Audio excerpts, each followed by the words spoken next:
Run through 3 thriller recommendations that are super easy and bingeable and fun to read. The Paris Apartment by Lucy Foley. I really enjoyed this book. I've never read any of her books before, but it was super good. It's a mystery thriller. It basically follows Jess, who is going to go stay with her brother because she's going through hard times, and she gets to his apartment complex and her brother is missing, and she's trying to figure out what happened to him. She's going around and talking to all the different people that live in this apartment complex, and they're all acting super shady, and you get the other perspectives of all the different neighbors in this apartment complex and what they know about his disappearance, and kind of getting a little bit of motive from all of these different neighbors of why they would want something bad to happen to Jess's brother Ben.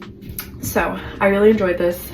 It took me a second to get into because there's so many different perspectives, but give it a second, and once you're into it and you are through the character development portion of the book, it's so good and it wraps up so beautifully in the end. Verity by Colleen Hoover. I really enjoyed this book. This was such a fun read. This is a romantic thriller, so if you've never read a thriller before, I would recommend reading this because, you know, it's not just super thriller heavy. Obviously it's a thriller too, but there's also a romance in it, so it's a good beginner thriller book in my opinion. It's going to become a movie soon, and it basically follows Lowen, who is a writer, and she gets called in to basically take over this book series because Verity is ill and she cannot complete the series. So her husband is looking for somebody to take over this book series, and she has to go stay in Verity and her husband's home. Her husband's name is Jeremy, and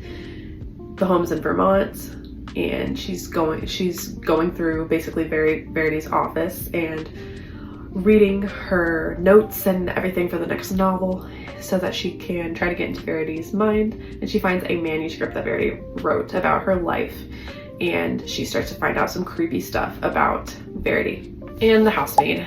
Any book by Rita McFadden is going to be a good time in my opinion. They're so bingeable, so fun to read, and twisty and turny. Not all of the books are like that shocking of twists, but they're still so fun to read.